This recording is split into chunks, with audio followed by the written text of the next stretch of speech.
Hello and welcome to another episode of Two Guys and a Chainsaw. I'm Todd. And I'm Craig. Happy Fog Day, Craig. Okay.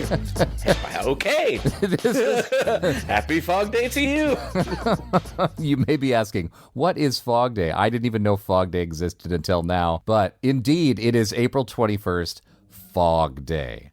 And you would think that I did all this great research and then we coordinated this episode on Fog Day to celebrate the movie that we're doing, which is The Fog. But no, it's actually a total coincidence that here about the time that we put out one of our request polls, it turned out that of the three that we put out on our poll to our patrons, and remember, our patrons generally get to select which request we're going to do next from our large pool of requests, turned out to be The Fog. And so what perfect timing. And this was a request, by the way, from Chris. So thank you, Chris, for requesting this movie, and thank you, patrons, for bumping this to the top of the list. We are doing 1979's John Carpenter film, The Fog.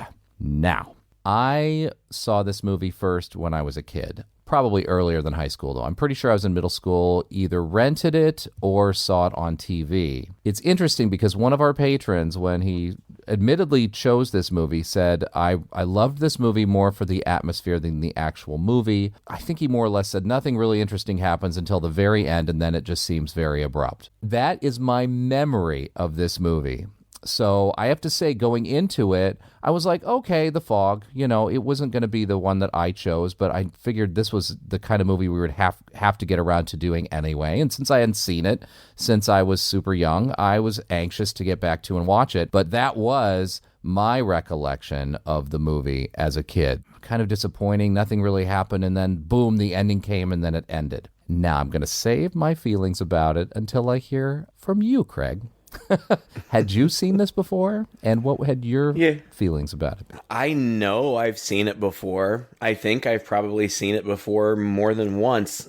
I've seen the remake. Oh. So, for whatever reason, I don't know. Some people really like this movie and consider it a classic. I think that it gets overshadowed by Halloween. Well, it came out 2 years after? 1 year after Halloween. This was John Carpenter and Deborah Hill's second movie, I think. So there was a lot anticipation, I think, for it. Well, right. And probably a lot of people expecting something more like Halloween, and I think they deliberately wanted to do something scary but a little different. Yeah, I mean, I don't remember the year. I want to say that Halloween came out in 1978. This, IMDb tells me 1980. You said 1979. Whatever, It doesn't really matter. But Halloween, they paid for everything. They did everything for free. I mean, it was really just kind of a labor of love, and they didn't have a lot of expectations for it. And it came out, and I think that it got not very good reviews, and they thought that it was a flop. A bomb, yeah. But then it got re-reviewed, like somebody else reviewed it. The Village Voice, yeah. And reviewed it really well. And so all of a sudden, he was like this hot new filmmaker. And yeah. Because Halloween had been so successful, they figured they probably would want another horror movie. So he was going to do another horror movie. I don't know, how much he intentionally wanted to get away from Halloween. I know that they were more interested in doing like a ghost revenge story. The two of them, Deborah Hill and John Carpenter, I think, had traveled together and visited Stonehenge and saw a weird fog and was like, oh, what if there was something in the fog? And that's literally the idea. Yeah, it is. And then they're like, okay, well, let's make it a ghost revenge story. And I get it. I like these kinds of stories a lot. And Carpenter was also really inspired by comics with, these corpses rising from the grave and menacing communities and people and lots of dark shadow and fog and that kind of stuff. All of that, great. Love it. Yeah. Love all of it. And I think that's really what he was going for, right? I'm talking about everything so fast, but it's also fascinating to me that that's basically the movie he made. A moody, atmospheric ghost story. Yeah. Really no violence, really no jump scares, anything like that. Turned it in. First of all, it was too short. I don't remember. What was it, like 80 minutes? I don't remember. Yeah, well, about 10 minutes short of a typical feature length. So the studio wanted more. They wanted more scares. They wanted more violence. Well, and they agreed, too. I mean, John Carpenter and, I watched an interview with him, Deborah Hill, the director of photography, everybody, when they finished cutting this together, including Tommy Lee Wallace, his editor, said, we watched it and we realized it wasn't very good. It wasn't very scary. And so it wasn't just the studio. They themselves, it was very self-pressure trying to save the film. So they did. They went back in, they re-edited, they worked on the score more, they put in a lot more ghosts. A lot of reshoots. Yeah, shot a lot of extra footage. Whole sequences they added to it. Yeah, and jump scares and all kinds of things. And not that I could say that I would know that just watching the movie, but knowing it and then looking specifically at the scenes that they say they added in, I'm like, oh, well, that makes a lot more sense because it didn't really make a whole lot of sense in the movie. It felt like extra, like... Yeah, there was one scene in particular, and you were probably thinking of the same one, yeah? Where it was like, this is a little off tonally from everything else. Right, like, how are we in a different movie all of a sudden? Right. It was very strange. But there were really a couple... or maybe even several scenes like that just seemed a little strangely out of place. Overall, it worked, but it's not seamless. And going back, you can kind of see that. I don't know. I almost feel like I may have preferred the original cut. Really? I may feel like our friend who said that they like it because of the atmosphere. I do. I like all that spooky ghost story atmosphere. And John Carpenter... generally his feeling is people are more scared by what they don't see than what they do see. But for whatever reason, he just didn't feel like that was the case here. Well, I think they felt pressure because Scanners, David Cronenberg's Scanners had come out just before this. And this seemed to be the tone, way things were going right now. This is sort of the beginning of the slasher craze that John Carpenter himself more or less kicked off. Right. And so they realized that audiences wanted to see more bloody stuff. They wanted to see stuff a little more in your face. And so I think they were desperately, in the midst of reworking this movie that they could tell wasn't working, decided that they needed to give the audience what they wanted. And I like John Carpenter a lot. I do too. Every movie of his, I just love him more and more. He's a guy after my own heart for a number of reasons. But one of the things I really like about him is he's very pragmatic.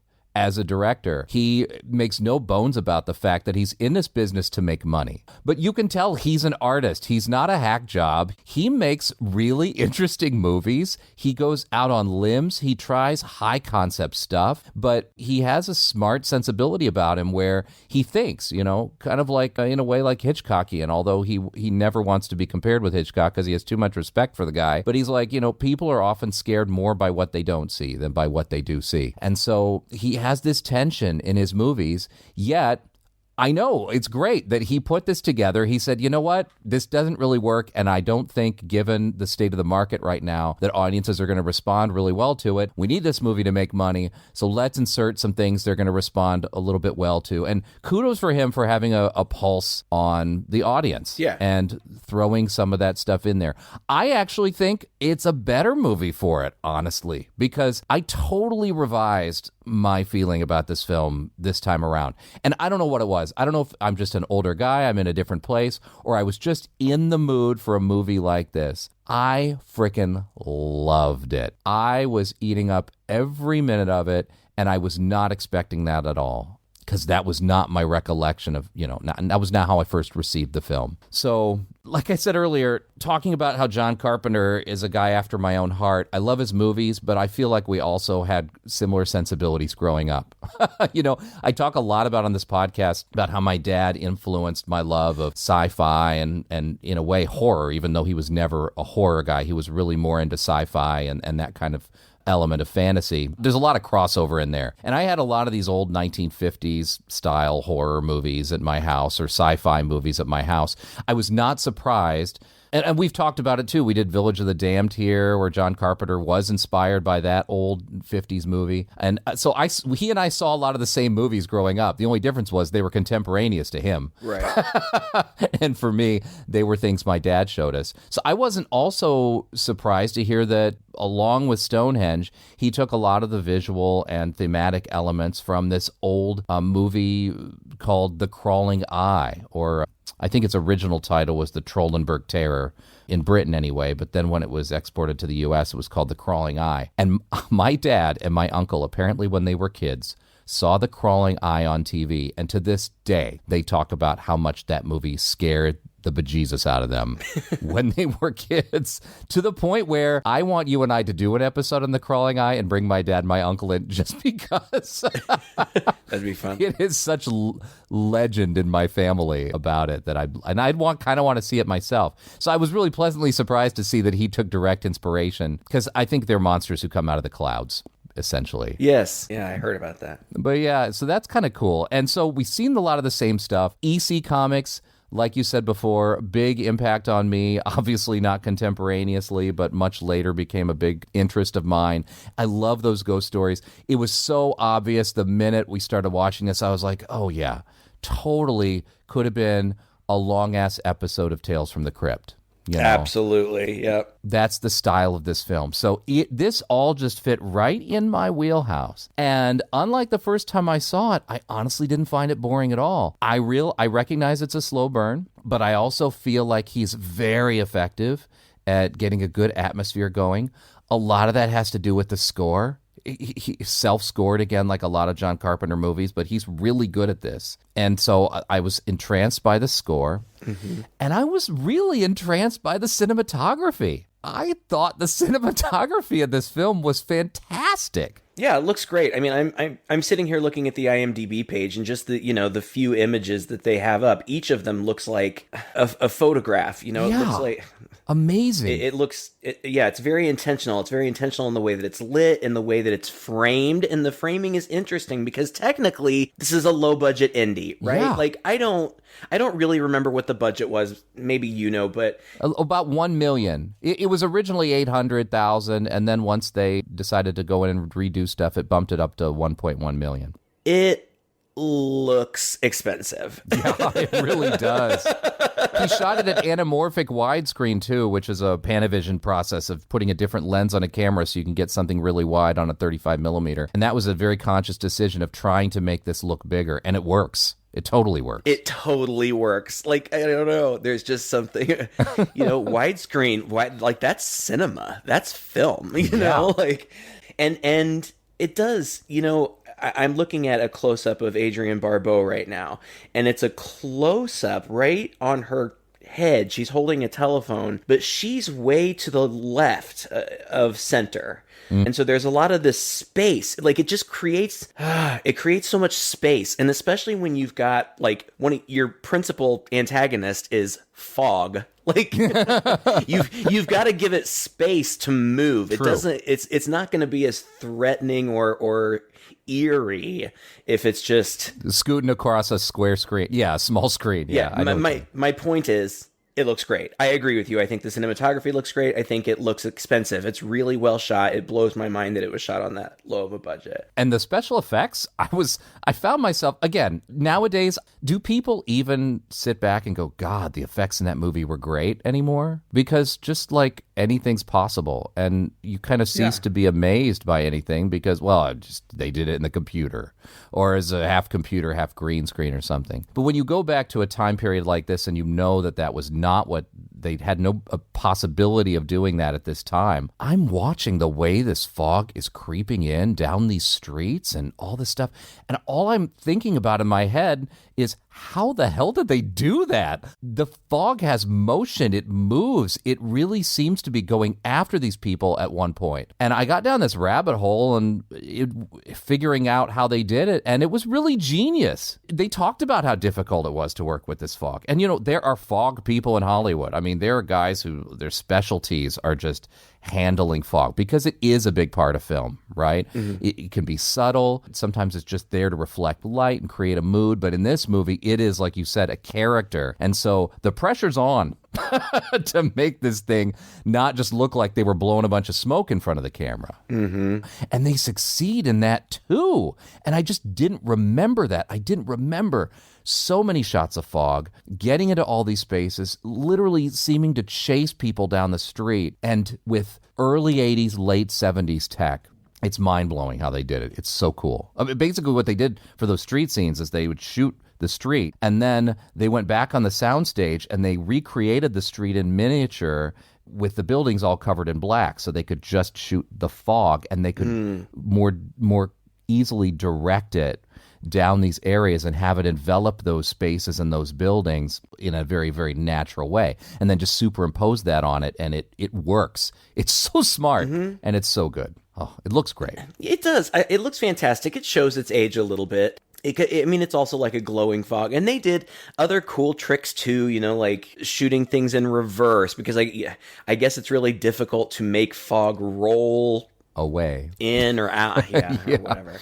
So they would shoot some scenes in reverse, which is smart. It's smart filmmaking, and it does look really good. I love, those effects are great. There isn't a lot of blood, so there still, even with the added in stuff, there's a little bit more violence, but not a lot of blood. So if you're looking for that, you won't find that here. I'm actually pretty surprised that the movie is rated R, but I'm guessing that this was pre-PG-13. Yeah, I think you're right. Because, I think initially he was going for a PG rating, but especially with the additional stuff, it ended up being R. But it's relatively tame. There really is no blood. But there are many things that I like about it, and I like this. And there are some things that weren't in the original cut that I really like. I really like John Houseman telling kids a fireside story that ultimately is like the background story for the whole movie. I can't believe it wasn't in the original, honestly, because it just fits in so naturally. Yeah. I suppose there is more exposition later when that priest finds that journal in the wall or whatever. Right. But this is actually far more entertaining, and I feel like it really establishes the mood of the whole movie. Like, oh, this is a campfire ghost story. Exactly. Oh, okay. Like, I am down with this. And John Houseman, who I think acted forever, but ironically, what I know him most from is in Scrooged. He's the guy that reads A Christmas Carol on the TV special. That's right. I forgot. And so here he is, again, doing what he does. And I think they brought him in for like a day. I don't know. Yeah, it was super fast. He filmed it on a soundstage, put a little fake campfire out, brought him in for a day, and then he was gone. But he got the memo. Yeah, the story that he tells is super great. Well, first of all, he sets it up. It's so ominous. He's like, 11:55, one more story before 12, and then it's this great story. 100 years ago, on the 21st of April, out on the waters around Spivey Point, a small clipper ship drew toward land. Suddenly, out of the night, the fog rolled in. For a moment, they could see nothing, not a foot ahead of them. And then they saw a light. My God, it was a fire burning on the shore. It was a campfire or something, and they crashed on the shore and sank, and all the men died, and the fog left and never came back. But when the fog returns, the men at the bottom of the sea will rise up and search for the campfire. And I think that's a great story, Grandpa. It's a great way to scare kids sitting around a campfire on the very day that this is supposed to be going down. Yeah, the 100-year anniversary at midnight. Little do they know that it really is happening. It just... it's a few days off. It's just a little offshore for a while. Yeah. It's a well-told story with some rapt kids. One of those kids, it turns out, is the son of one of our main people here, who is Stevie, played by Adrienne Barbeau, who you already mentioned. And I could watch her on screen all day long. I love her. Hal Holbrook and her played husband and wife in the Crate segment from Creepshow by George Romero just a couple years after this. And I think Adrienne Barbeau, I know she was romantically involved with John Carpenter at this point. I think they might have been married, right? Yeah, during the filming of this movie, they were married. Yeah. He's been married to a few of his, I think, stars or co-stars, collaborators, if you will. He's been married 3 or 4 times, I think. Yeah. But she's great in this movie. And I really appreciate the structure of the story. It's not all coming at you at once. Like, it lays this foundation of this backstory. But as far as how we are slowly introduced to all the people who are going to be relevant and the denizens of this town, I was getting a little bit of the Needful Things vibes. Yeah. Or Salem's Lot. Yeah, exactly. Where you start to get introduced to each of these people, and then after a few more scenes, you realize, oh, they're connected in this way. Like, oh, okay, so this kid that we see a lot in the campfire scene is the son of Stevie. That becomes obvious. Subtly, we see that she's a widow because later on she's waking up before her stint at the radio station, which is in a lighthouse, which is a great place for radio station, by the way. It pans slowly across her dresser and stuff, and you see photos of the three of them in there, but clearly, the husband is not around anymore. So, just little touches like that are so smart about this movie. There's so much stuff that is just eventually introduced to you over time that may or may not be necessary, but it really helps to fill in this idea that this is a town and these characters are real. And I think the town is obviously, what is it called? Antonio Point or something like that? I don't remember. It's a very much a character in the story, too, because it's really all about the heritage of this town and its past and how that past comes back to haunt them on this date. So good. Yeah. And Hal Holbrook is the drunk priest. Yes. who of all the people in this town is very one note. Jamie Lee Curtis is in the movie. Yeah. Janet Leigh's like the mayor. Tom Atkins is he plays a guy named Nick Castle. A lot of these character names, John Carpenter apparently does this all the time. He names characters in his movies about people that he works with. So Nick Castle was the guy who played Michael Myers in Halloween. So he used this for the character name of this guy. Played by Tom Atkins, who we've seen in several horror movies. Including Creepshow. He was the father in the wraparound story. Oh, yep. Yep. That's right. Mm-hmm. So there are tons of good people in it. Buck Flowers pops up in it. Yes. Like, I love this cast. I'm a little weirded out by one of the, after the opening credits, which was this? Didn't the opening credits go on for like 12 minutes? Yes. Yeah. Yeah. They kept coming, and I was like, surely we're a half an hour into this movie by now. It seems like at some point maybe they realized like they had too much footage, and so maybe they're like, let's overlap the credits with it for a little bit, because all of this stuff that goes on here in the beginning is also extra stuff that they put in. But again, I liked it. I thought it really set the mood. It's just weird shit's going on at night in this village at this time. Yeah, I almost forgot about this. I do have it in my notes, but I almost skipped ahead because I kind of forgot about it because ultimately it doesn't really amount to anything. I don't know. I mean, I guess anytime the ghosts show up, weird things just happen. But this first scene, there's not even fog around. No. It's just weird crap is happening. There's like an earthquake and all the cars turn on and start honking their horns and flashing their lights, and the guy's sweeping in a shop and everything's rattling and something kind of breaks on its own, and our drunk priest is sitting in the basement of the church at his desk, and as he dismisses his assistant, who I think was John Carpenter himself in a little cameo. Yeah, that's right. Suddenly he walks away, and we get our first jump scare. There are a few jump scares in this now, and I thought they were all effective, honestly. A big brick falls out of the wall and falls onto his desk, and he walks over, and what was behind it, but hidden in the wall, a journal. And he opens it up, and it's the Journal of Father something Malone, 1880. And it isn't until later, when we hear his name for the first time, that he realizes, well, this is one of his ancestors. He's, I guess, in a line of priests, or pastors or whatever in this town, and this is like his grandfather's journal or something like that. Again, you don't see you see it now, but you don't really realize the significance until a little later. And I just love how that's just not all thrown at you the instant. I really like that this script is structured to be this puzzle that is slowly being pieced together, because I think that's one of the things that maintains interest through what is ultimately a lot of exposition for a while anyway. Yeah, I mean, the first thing he reads in the book is April 30th, which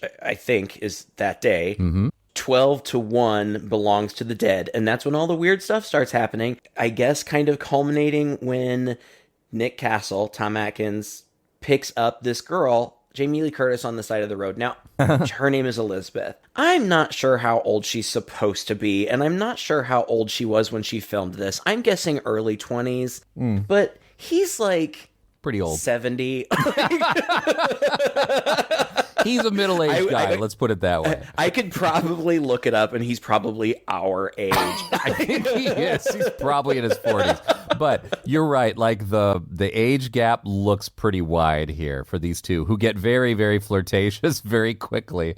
And then later we see that they've decided to sleep together. Oh, yeah, like they do before, and they sleep together, and then they're like, Oh, by the way, what's your name? I know. Liz and I were laughing at that. She's like, they just slept together and they don't even know their names. I mean, whatever. Oh, it was the 70s. She's on the road. Yeah. I don't think that this is true at all, but I like it as a fan theory that because she's very cagey about her past, like she doesn't want to talk about it.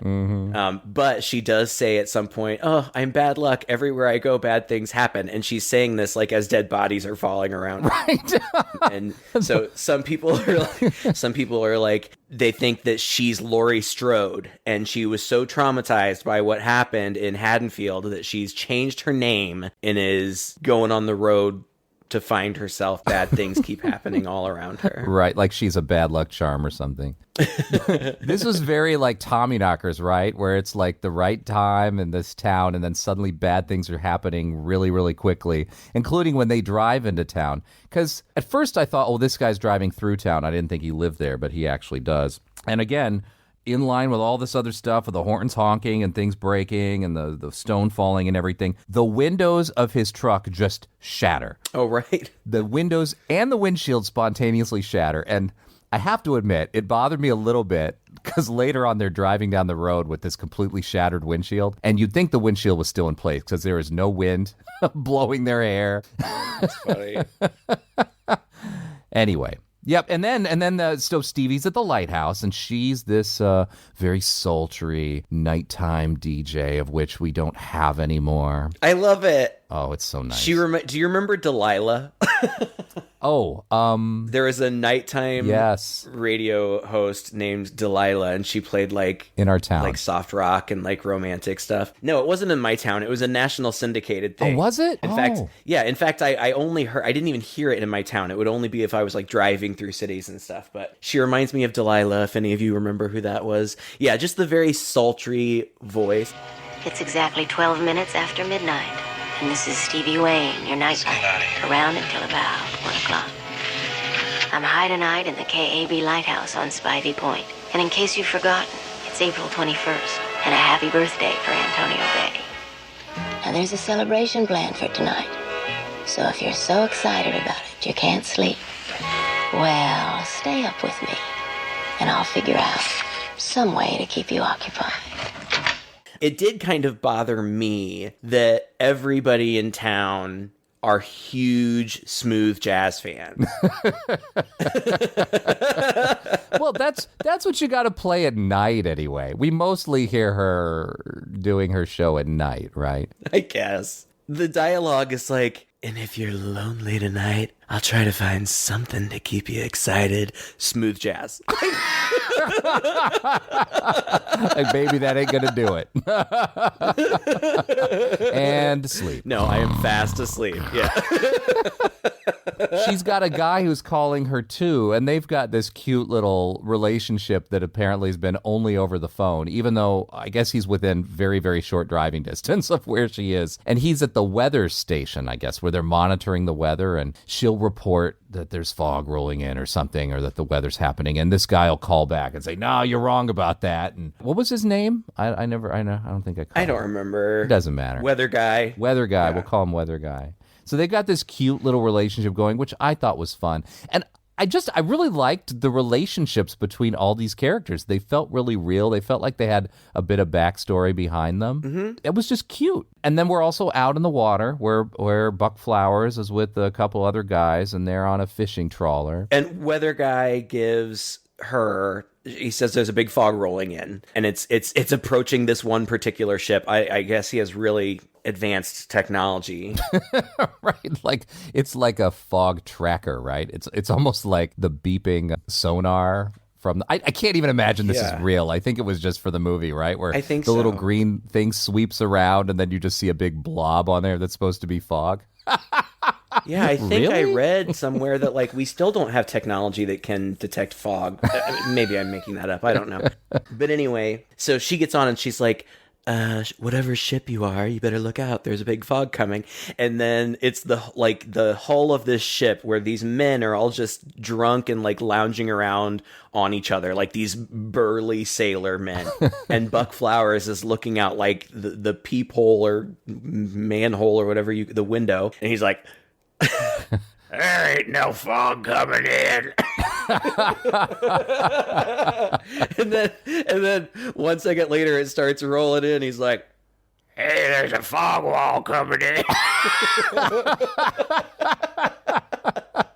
That was hilarious. Do people just call him like? I feel like he mostly does cameos. Like Oh he's my always God. such a small role, but it's so funny. But he's just unforgettable every single time. I get warm feelings in my heart when I see Bud Flowers on the screen. I know he's an Easter egg, and you know you have to cherish him while you can because you know he's not going to be there for very long. That's true. He's in a ton of John Carpenter movies. I think this is the first movie he worked with him on, but he has a great role in They Live, which we also did, as I recall. Mm-hmm. Oh, God. Maybe his biggest role. Yeah. But anyway, yeah, and so then this fog rolls in, and that we see it again as this character. It actually kind of sucks into their engine and makes their engine and all their power go out. And this was where I first was like, God, this movie is just dripping with atmosphere because the lighting is just so good here. Mm-hmm. As they go outside, two of them anyway go outside, including Buck, and they look and they see this ghost ship come in. It's this classic 1800s clipper ship or something with the your classic ghost ship. I mean, it's straight out of comic books, right? Absolutely. The sails are tattered and there's a fog and it's come up close to them, and it's so cool.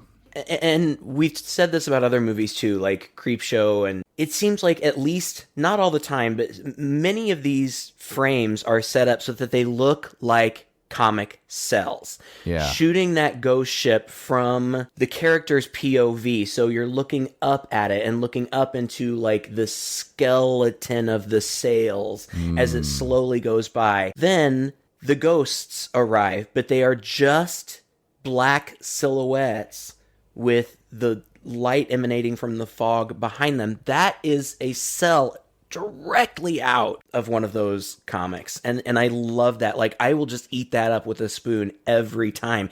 And that's much of this. It is. I like this movie too. I don't know, like I can't say that it's one of my favorites, and I like other John Carpenter movies more, but I don't want to give the impression that I don't like it. There are so many things that I really like about it. And you said, I don't even consider it a slow burn. I feel like things continue happening. Like and there's a lot going on. Well, it's not a hack and slash. I guess that's what I meant. It's not like an action-filled hack and slash. Right. But there's always something going on. There's always something intriguing happening, or at least just a beautiful image on the screen, something unsettling. Exactly. Yeah. And like you said, the score is very informative too.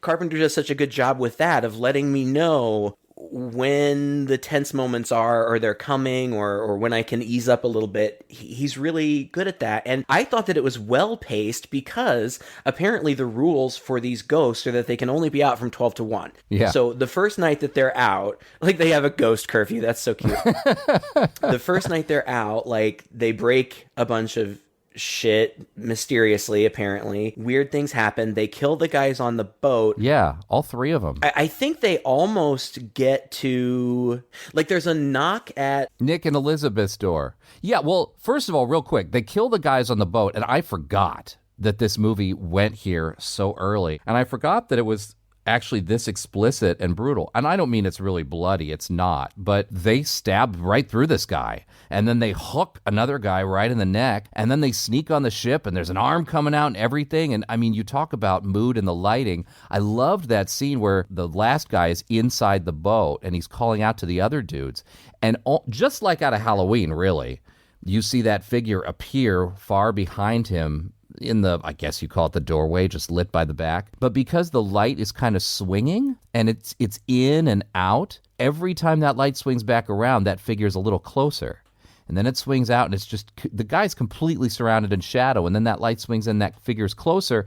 And then that light swings out and you can't see where that figure is. And suddenly he gets the guy. It's just so cool. I mean, again, this is John Carpenter being suspenseful John Carpenter. Even in these scenes, apparently he never really intended to shoot the first time around. right. So yeah, there's even some excitement like this happening at the beginning, for sure. I said earlier that I think that I would have liked to have seen the original cut, and I would like to, but I don't want to suggest that I don't think that adding these things in was the right idea. I think adding these things in was absolutely the right choice. Sure. Because especially at that time, like you said before, the audience would have certain expectations. And I think without some of these more explicit scenes, I think audiences would have been disappointed. So I totally think it was the right choice. And they're fun. They're fun scenes. Some of them get a little silly. There are some jump scares that get a little silly, and I don't remember exactly where they come. I just remember there's one where Janet Leigh is looking for the priest in the church, and she can't find him. And then he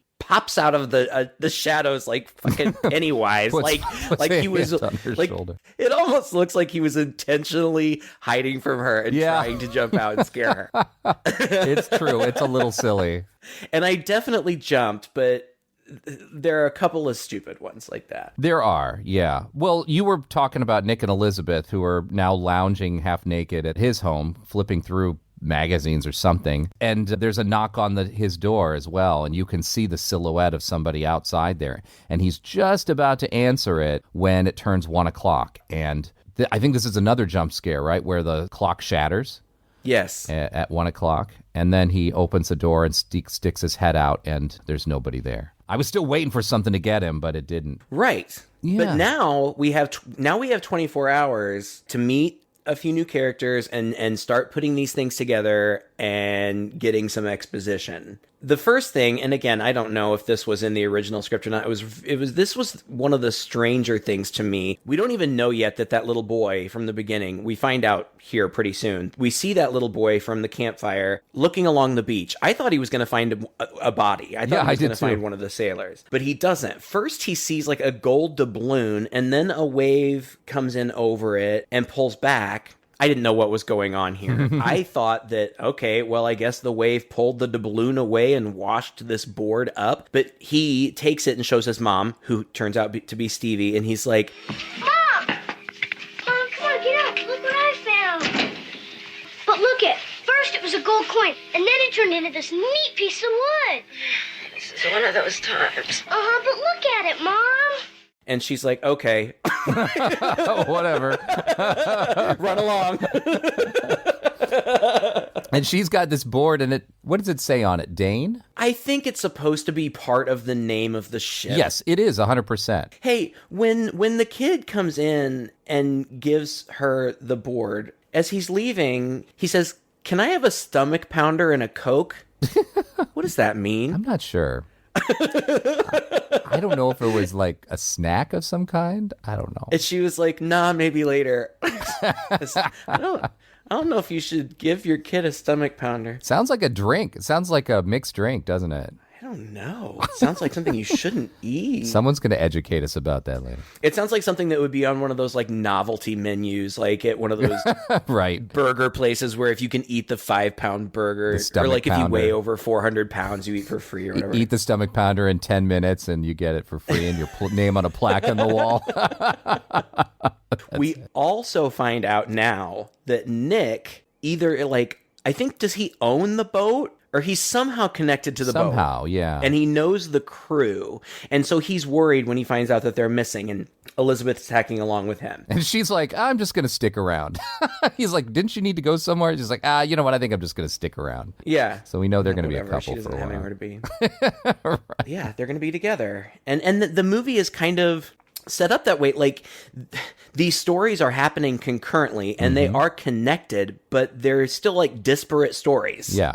Their paths cross from time to time, and I suppose at the end it becomes a little more ensemble. But as of right now, everybody's just kind of doing their own thing. And Mrs. Williams, is she the mayor? I don't know, or is she just? I think she's the mayor or the chairman of the city council or something. I mean, it's clearly a very small city, right? Maybe they don't have a proper mayor, or who knows? But yeah, she's in charge. Well, whatever. She's in charge of planning this ceremony to celebrate their centennial, and it's going to culminate in like this candlelight vigil honoring the 6 founding fathers or something tonight, right?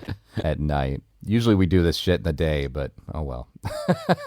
Elizabeth and what's his name get to the boat, and they find it, and it's empty. There's no crew there, but for whatever reason, the boat, even though it's floating, appears to have been at the bottom of the ocean for a long time. Like it's full of silt and sand. Yeah, that's a weird thing that I don't know was ever really fully explained. No. At all. It's just like a weird ghost thing, I guess. Like he smells a beer and then takes like an open beer and like takes a sip of it. He's like, salt water. There's a jump scare that I thought was really effective in there where like everybody leaves and the two of them, Nick and Liz, are just in the boat sitting there. And it's really just an excuse for him to tell a story about his father, who apparently also had an interaction with that same ghost ship that they don't know about yet, but about how he actually boarded it and found a doubloon. It was a gold doubloon, minted in Spain, 1867. My dad picked up the coin, put it in his breast pocket of his jacket, zippered it up, came home, told us a story. And he unzippered the pocket to give me the coin. It was gone. This is referencing, obviously, the same ghost ship we saw. But as they're sitting there, there's like the latch on a locker starts to move. And then, of course, it opens up and this stuff falls out. And that's supposed to be our jump scare. But I thought, well, we knew that was going to happen. That was pretty lame. But then, like 2 seconds later, a body falls on top of her and she screams. And that made me jump. Yeah. That was a good fake out. It was funny. It was good. It was... I liked it. It was funny to me because it was right after she had gotten done saying that she was bad luck and weird things. And then that body just like fell right on top of her. It's hilarious. They didn't do a very good search of this ship if they missed this body. Yeah. Meanwhile, while that is happening, Kathy, the lady in charge, for some reason goes to talk to the priest. I guess she wants him to say something at this vigil or whatever. Give the benediction. And while he's there, or while she's there, they just get to talking about the journal he's not in that the mood. He found. Yeah, because of what he read in his diary. Yeah. And this is where we get the explanation for why these ghost sailors are seeking their revenge. Yeah.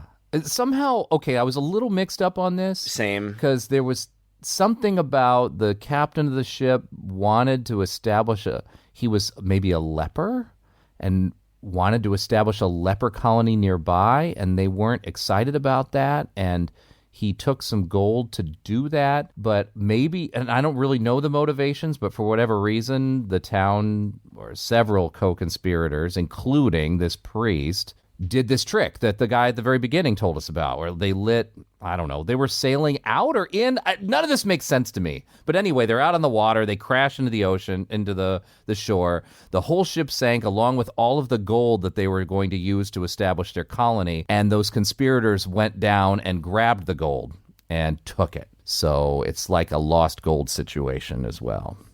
Very typical ghost story. Yeah, you may very well be right. I think, and because I was confused about it too. What I had it in my head was that it was even more dastardly than that, was that the gold, or at least I think that this guy, whoever it was, I think that he wanted to establish a leper colony. I don't think that he was he may or may not have been a leper, but I think that he was trying to establish a colony in a humanitarian effort. Oh, I don't know. I don't know either, but I think what happened was, at least some of that gold was, oh God, maybe I'm making this up. It didn't sound convoluted in my head when I was saying, I think that they made a deal.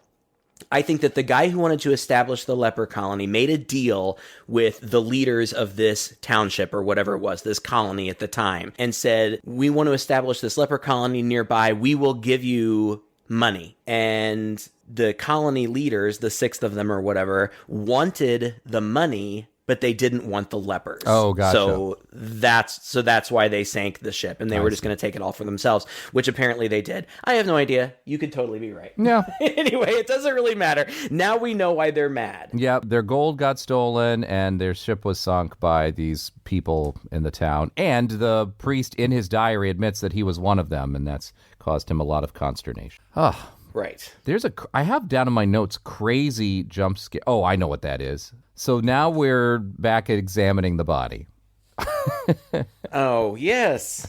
Oh, my God. This was the scene I was referring to earlier, and maybe you were too, about this was just so out of place in this movie that I was just scratching my head. I just didn't think the movie was going to go here. I mean, we've seen weird things happening, always between midnight and 1, but nothing this gregarious. They're back at the morgue, examining the body. The mortician is there, and I think it's, isn't it just Stevie and, no, it's not Stevie. It's Nick and Elizabeth, right? The mortician and Nick are outside talking about how this body died. I think they only found one of the guys. It looked to me like his eyeballs were gone, maybe. But the coroner or whoever is telling him, this guy, it's like he's been dead at the bottom of the ocean for weeks.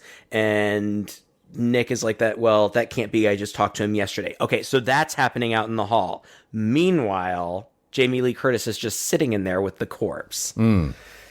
Yeah. And then go ahead. There's movement under the sheet behind her, and you see a hand fall down the side, and then the hand goes searching up onto the tray next to it and finds a scalpel. And then now we see everything kind of from underneath there where these two legs swing down, and they get up and they start to come towards her. And I'm like, why is this a zombie movie now? What's going on? And then she kind of turns around, and there's a stumble and a scream, and they rush in, and the body's on the ground. And did it just collapse before it got to her? Okay. And then they're all like, "Whoa, that was weird." All right, put it back. That's just it. Like they never talk about it again.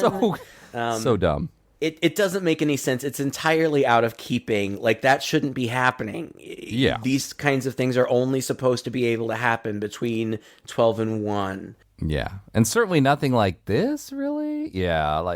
But at the same time, or maybe just before this, actually, Stevie inexplicably has decided to bring that piece of driftwood with her to the radio station. I'm not sure why, but she set it down on top of a stack of 8 tracks, and while she's busying herself on the phone and chatting with that guy again, I think, behind her, and I thought this was cool, because in ghost stories, you always want to see something a little different, not just the lights flickering or the electricity going out or the shadow along the wall. Water was seeping out of the driftwood and then starts coming out at full force and starts to short circuit some of the equipment down there, which causes it to catch fire. She turns around, and just before it catches fire, she sees that the word on it has changed, and it says 6 must die. And after she blasts it with her fire extinguisher, of course, it's back to what it looked like before. And I guess then this corpse, in its final gasp of zombiness, had scratched 3 on the ground with his scalpel. So, I mean, it's very obvious. Oh. And I like how this had all come together, though. Like, at this point, we get it. We get what's going on. Okay, the ghosts are coming. They've taken their revenge. I did a count in my head. There were 3 guys on the boat. Right. And so now 3 more people have to die, I guess, before they're satisfied or they go back to the ocean or something like that. So I'm thinking, okay, it's cool. Like, now we know how many more people are going to die. And I thought, well, that can't be too hard. Sure. It's going to be a low body count, and I guess 3 will die and then they go back to the water. I don't know, but you're curious to see what's going to happen. And so now it's nighttime, and everybody's having their nighttime celebration to unveil this statue, as Stevie announces that candlelight procession will be happening in about an hour, and at this time the fog is rolling in. It gets Dan the weatherman. She warns him that it's coming because now she's afraid of it. Yeah, she thinks there's something in it. There's something in the fog. And he gets killed by one of the sailor guys or whatever. Then it's also, she's yelling over the airwaves for her kid, Andy. She's like, stay in the house. Or first she's saying, get out. I don't remember. He's with a babysitter. Something I don't remember because, I read stuff about it, but I don't think that it was ever specifically suggested. These ghosts, they appear to me to be targeting people, or is that incorrect? I'm not sure. Are they just moving around and just whoever they stumble upon, that's who they get? See, that's why I would say it'd be a rather short movie, because they almost got frickin' Tom Atkins' character and possibly Jamie Lee Curtis the night before, which would have gotten them almost completely to their quota rather quickly. Unless this is a case of where these people are like descendants of the co-conspirators, and it's just never fully explained. Well, Right, because what's his name? The priest is. For sure. And he says near the end, he's like, I'm the sixth conspirator. It's almost like he is aware of some prophecy that we're not aware of. I don't know. Whatever. Yeah. It's fine. It literally states in the diary something about how Blake's gold will be recovered, and I'm pretty sure the diary more or less tells him that this is going to happen. Yeah. Yeah, something. But this last, I don't know. I feel like we're in like the last 15 minutes, and it's kind of a lot of running around. The fog is getting close to people. It's getting close to Andy, but then Elizabeth and the guy, whatever his name is, rescue the kid. And so it almost kills Andy. Yeah, it does kill the babysitter. Yeah. The nice old lady babysitter. Was not I was expecting that. Surprised by that. But now you realize there's just one left, right? I mean, that'd be 5. Yeah, that'd be 5. And somehow the vigil goes on. It just so happens that the ghosts cut all of the power in town, like right before the candlelight vigil is supposed to begin. So like nobody really questions it. It's like, that was nice, I guess, to turn out all the lights for the vigil. Yeah, I know, right? It's a good thing they were all holding candles at that time. Very good coincidence. Right. The mayor's good at planning. But and there's big panic, and there's driving around, and the fog, and this is where I thought the effects on the fog really shined, because they're driving down the street and the fog is creeping on. Oh, she's giving play-by-play from her perch up in the lighthouse. Although I have to say, if you actually look at where the lighthouse is located, it's actually down by the cliffs. There's no way from where she was. Yeah, there's no way she could have been looking down on the town from up there. Quite the opposite. She wouldn't have seen shit. No, that real lighthouse was very, very cool, but you had to go down more than 300 steps to get to it. But anyway, she's given play-by-play of all the streets, and they're driving the car around. They've got to back up to get away from the fog. And, of course, eventually she's like, get to the church. The church is the only place that the fog hasn't gotten to yet. Where did all the other people from the vigil just go home? Because eventually I don't know. It's just the boss lady and her assistant lady with the priest, and then they meet at the church with Jamie Lee Curtis and her boyfriend and the kid. Kid too. And so they're all there. Yeah. And so that's basically the showdown, because Stevie apparently is so duty bound. Yeah. That she cannot leave this radio station. She's like, it's my job to report on the fog for everybody. Keep them safe. She apologizes to her son over the air. I'm so sorry Mommy couldn't come. I'm so sorry. Please forgive me. I swear I love you, but I have to stay on the radio. It honestly would have been better for the movie if she just hadn't called that out so explicitly.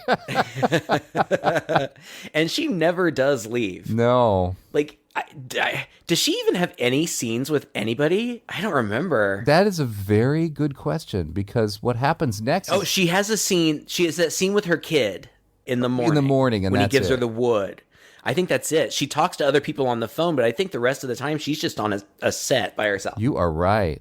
Anyway, so it's the big climax. So the ghosts show up at the church. The ghosts show up at the lighthouse, and the priest figures out, they're like leprechauns. They just want their gold.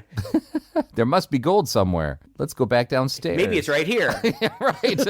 Oh, it is. Yep, there it is. Didn't notice it before. Here is an enormous gold cross that surely must have weighed hundreds of pounds. And Hal Holbrook, God bless him. I know. There's no way couple people could have carried that thing upstairs. That thing was massive. Also, I loved the way, like, when they were pulling it down, like, these rocks were just like, I don't know, an inch deep. Yeah. The rocks look all beautiful, like rocky and stuff from the outside, but when they're pulling it off, it's clearly plaster. Oh my God. Yeah. That was cheap. Oh gosh. These things are happening. So while that's happening and those ghosts are approaching in the church, Stevie, the ghosts converge on her in the lighthouse. So she climbs up on the roof. I mean, I guess what else are you going to do? Yeah. And they're grabbing at her, and like, I think one of them hooks her in the shoulder or something, but she's okay. So back at the church, the priest is like, here's your gold. And I'm the sixth conspirator. Take me. And so the main ghost, like grabs the cross, so they're both holding the cross, and it starts glowing. I got the sense it was burning up, that was just my feeling, but...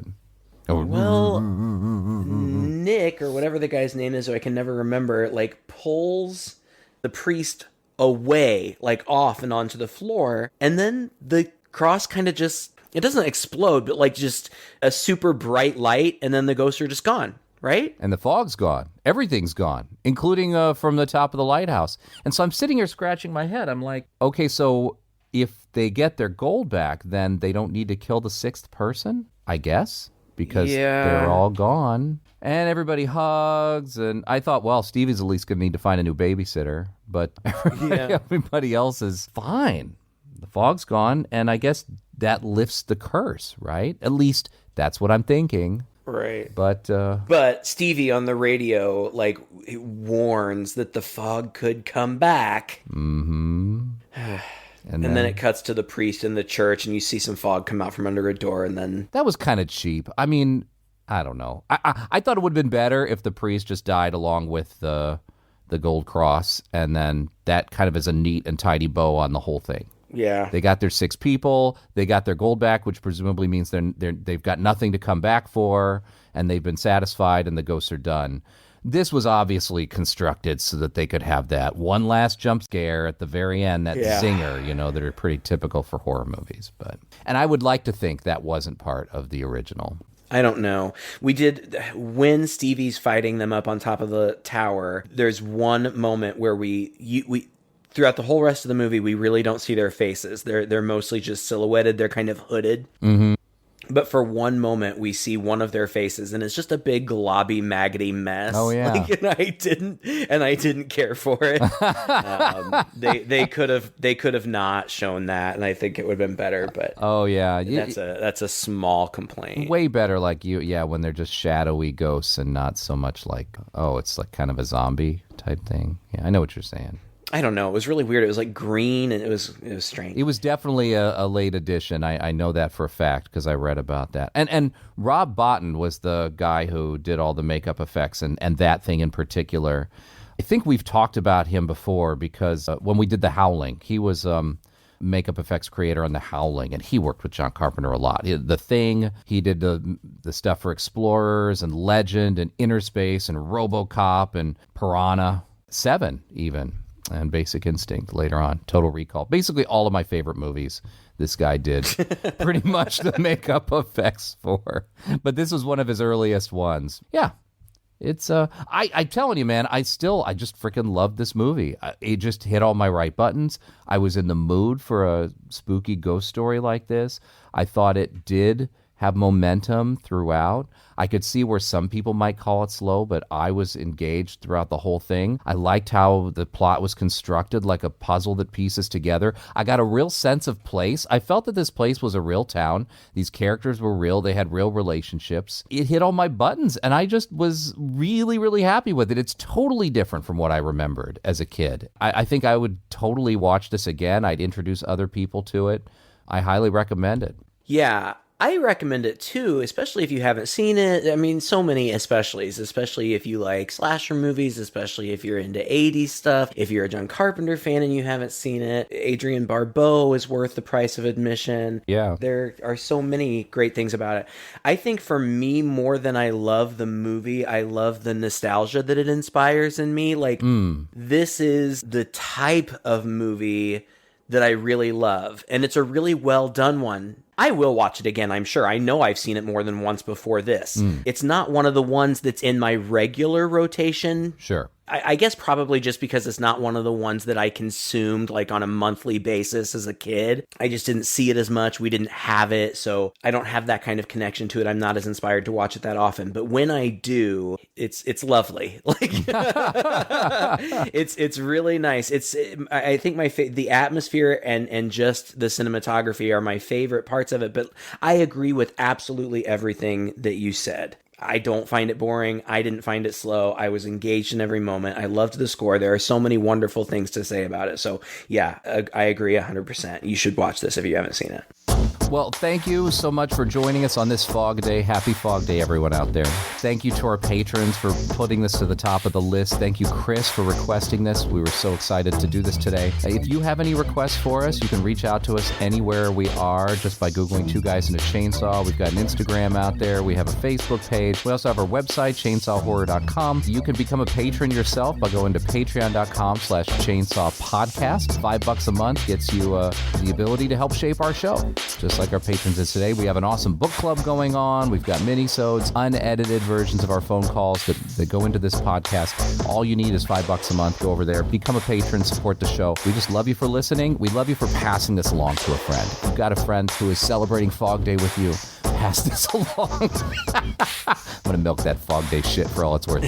Pass this along to them. The best way that you can help support this show is by helping us to get new listeners. Until next time, I'm Todd. And I'm Craig. With Two Guys and a Chainsaw.